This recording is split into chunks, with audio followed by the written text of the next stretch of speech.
మంత్రులకి చంద్రబాబు అంటే భయం లేదు, ఎమ్మెల్యేలకి భయం లేదు అని బాధపడుతున్నారు. దోపిడీ విచ్చలవిడిగా చేసేస్తున్నారు. నదిలో గండ్రస్కి అమ్మేస్తున్నారు విపరీతంగా. పొలాల్లో మట్టి అమ్మాలంటే కనుక మండలానికి ఒకటికి రేటు పెడుతున్నారు. ఆడు సంవత్సరానికి ఎమ్మెల్యేకి 1 కోటో 2 కోట్లు ఆడివ్వాలి. ఇక ఊళ్ళో పొలాల్లోంచి ఇంటికి తెచ్చుకోవాలన్నా సరే ఆడికి డబ్బులు, ట్రాక్టర్కి ఇంత డబ్బులు కట్టాల్సిందే. అలాగే ప్రతి ఊర్లో లోకేష్ గారు టోల్ గేట్ ఒకటి పెట్టారు. దాని పేరు ఏఎంఆర్ అంటున్నారు.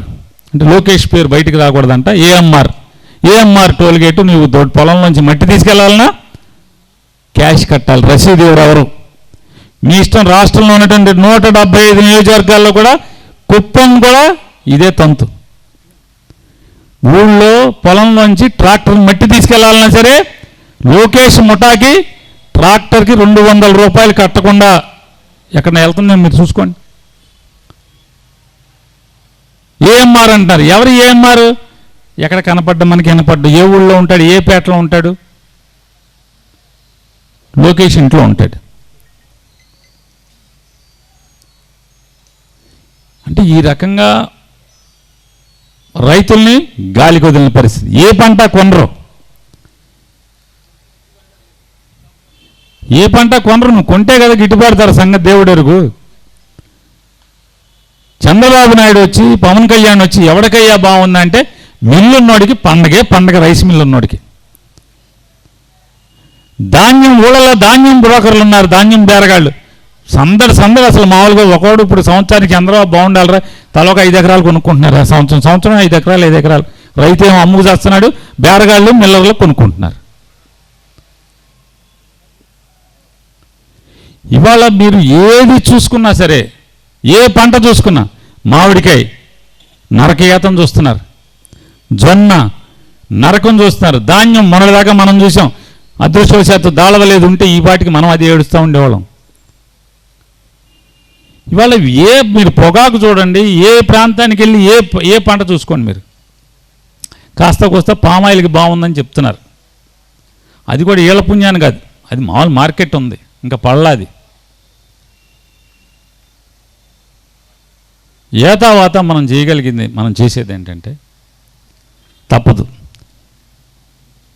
శిశుపాలుడి పాపాలని శ్రీకృష్ణుడు లెక్కెట్టినట్టుగా ఈ రాష్ట్రంలో ఉన్నటువంటి ప్రజలు కానీ వాళ్ళు లెక్కెడుతుంటే మనం పక్కన సాయం చేయటం అయినా కానీ ఆ ఒక్కలను ఏదో 1వ తప్పు 2వ తప్పు 3వ తప్పు లేదా మనమన్నా చెప్పాలి. శిశుపాలుడు తప్పులు చేస్తున్నప్పుడు కృష్ణుడు ఏమైనా ఏ మరుపాటుగా పొలానికి వెళ్ళో, కృష్ణుడు ఏ మరుపాటుగా బాధల్లోనో కేడీసీసీ బ్యాంకు లేదా ఆ బ్యాంకు అప్పు కడతాకి వెళ్ళో, ఈ పనుల్లో ఉంటే ఎచ్చాలకి వెళ్తేనో గబాలను మనం ఏం చేయాలంటే, ఏమంటే ఇంకో పాపం చేశాడు, ఇంకో 2 చేశాడు, నువ్వు అటు వెళ్ళంగానే అంటే ప్రజలు మనం శ్రీకృష్ణుడి కింద భావించాలి ప్రజల్ని. శిశుపాలుడు అంటే చంద్రబాబు నాయుడు, పవన్ కళ్యాణ్ ముగ్గురు చేసింది మాత్రం లెక్క ప్రజల్లో గుర్తు చేస్తూ ఉండాలి, చెప్తూ ఉండాలి. ప్రజలు కూడా చేయగలిగేది ఏముంది? ఇక 5 ఏళ్ళు 3 ఇంకా 3 ఏళ్ళు వెయిట్ చేయాల్సిందే కదా. కాబట్టి ఈ దుర్మార్గమైన ప్రభుత్వాన్ని సాగనంపడానికి ప్రజలు కూడా నడుం కడుతున్నారు.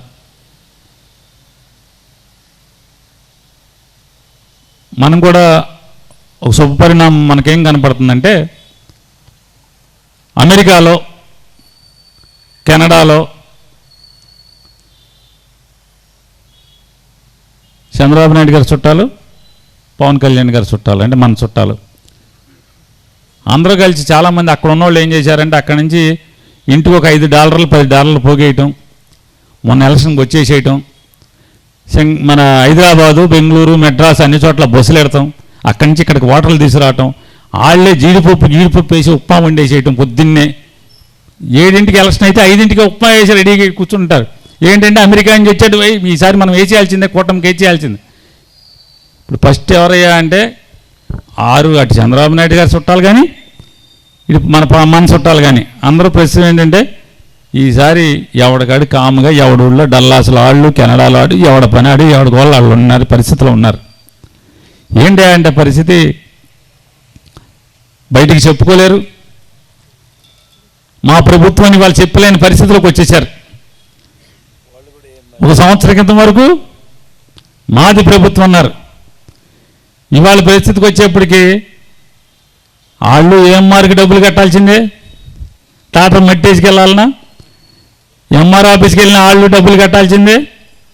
ఎంఆర్ ఆఫీసులో కట్టాలి, ఎండి ఆఫీసులో కట్టాలి, ఎక్కడికి వెళ్ళినా పోలీస్ స్టేషన్కి వెళ్ళినా కట్టాల్సిందే. ఎక్కడికి వెళ్ళినా మా ప్రభుత్వం అని, మేదని, జగన్ చంపేయాలని ఒళ్ళు కోసుకుని జేబులో డబ్బులు, ఇంట్లో డబ్బులు, మెడలో డబ్బులు, చేతిలో డబ్బులు, చేతికి ఉన్న ఇటువంటి గాజుల డబ్బులు, ఆ డబ్బులు, ఈ డబ్బులు పోగేసి విపరీతంగా ఖర్చులు పెట్టినటువంటి వాళ్ళందరూ కూడా ఇవాళ మొత్తం ఫుల్గా దిగేసి మజ్జిగ తాగితే అట్టా ఉండదో ఫుల్గా అట్టా ఉన్నారు ప్రస్తుతం. కాబట్టి అంటే ఇవన్నీ కూడా ఇప్పుడు తొలకరు వచ్చేప్పుడు చల్లగాలి వచ్చి మొత్తం వచ్చి పోన్లే మనం దుక్కు దున్ను కోచుకనుకుంటా రెడీ నాగలి గీకలు సిద్ధం చేసుకుంటాం కదా, విత్తనాలు సిద్ధం చేసుకుంటాం. అట్టగే ఇప్పుడు ప్రస్తుతం చల్లగాలి వచ్చే పరిస్థితులు మనకి వాతావరణం కనపడుతుంది. అందరికీ మత్తు దిగిపోయింది. ఎందుకంటే ముందు వీళ్ళ ఆస్తులకే దిక్కులేదు, ఇలా దౌర్జన్యంగా వీళ్ళ ఆస్తులను ఆక్రమించేస్తున్నారు. ఈ అమెరికా వాళ్ళు, కెనడా వాళ్ళు అడ్డు చెప్పేవాళ్ళు లేడు, పోలీస్ స్టేషన్కి వెళ్తే పలకరించేవాళ్ళు లేడు, వీళ్ళ గోడినేవాళ్ళు లేడు. లోకేష్ తలుపు తీయడు, పవన్ కళ్యాణ్ తలుపు తీయడు, చంద్రబాబు తలుపు తీయడు. ఎవరికి వెళ్ళి చెప్పుకుంటారు? కనీసం జగన్ ప్రభుత్వం ఉంటే ఎమ్మెల్యేలకు ఫోన్ చేస్తే ఫోన్ ఎత్తి ఏదో మాట్లాడి సమాధానం ఎవడు కూడా చెప్పేవాడు. ఇప్పుడు ఎమ్మెల్యేలు మాట్లాడేది లేదు. ఎమ్మెల్యే గారు తమ్ముడు, ఎమ్మెల్యే గారు అన్నయ్య, మీ ఊరని కాదు ఏ ఊరైనా, ఎమ్మెల్యే గారి భార్య, ఎమ్మెల్యే గారు అల్లుడు, ఎమ్మెల్యే గారి కొడుకు, ఎమ్మెల్యే గారి చెల్లి, ఎవడో కూడా పాత్ర మామూలుగా వాళ్ళ ఇంటి వాళ్ళే కుమ్ముకు దున్నేస్తున్నారు మామూలుగా. అసలు ఇక చూడండి, దేవుడికే దిక్కు. ఇక దేవుడు తిరుపతి టికెట్లకే మామూలుగా వదలనంటే ఇక అసలు దేన్ని వదులుతారు చెప్పండి వీళ్ళు? ప్రధానంగా మీరు చేయాల్సింది జెన్యూన్ ఓటు పోకుండా చూడాల్సినటువంటి బాధ్యతను మీరు తీసుకోమని చెప్పని, రాబోయే 4 రోజులు మ్యాపింగ్లో అంటే ఆ బిఎల్ఓ గారి ఫోన్లోనే మ్యాపింగ్ చేయటానికి శాయశక్తుల కృషి చేయమని చెప్పని మరొకసారి మీ అందరికీ విజ్ఞప్తి చేస్తూ, సింహాద్రి రమేష్ గారు మళ్ళీ వారే పోటీ చేస్తారు.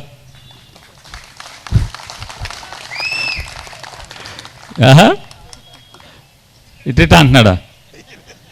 వెంకట్రావు గారు మీరెవరు, నేనెవరు, ఆయన ఎవడో చెప్పాల్సింది జగన్ గారు కదా. ప్రస్తుతానికైతే నాతో అయితే ఈయననే చెప్పాడు. జగన్ గారు ప్లేట్ మార్చి అనుకున్నప్పుడు నేను ప్లేట్ మారుతానే ఉంటుంది. కాబట్టి ఖచ్చితంగా మరొకసారి మీ అందరినీ నేను మళ్ళీ వేడుకునేది జిల్లా అధ్యక్షుడిగా, ఈ 4 రోజులు మళ్ళీ 15వ తారీఖు నుంచి జూలై 14 దాకా మాత్రం మీ కష్టంతోనే ఓటు నిలబడుతుంది. కాబట్టి ఈ కష్టాన్ని చేయమని చెప్పి మరొకసారి మిమ్మల్ని అందరినీ విజ్ఞప్తి చేస్తున్నాం.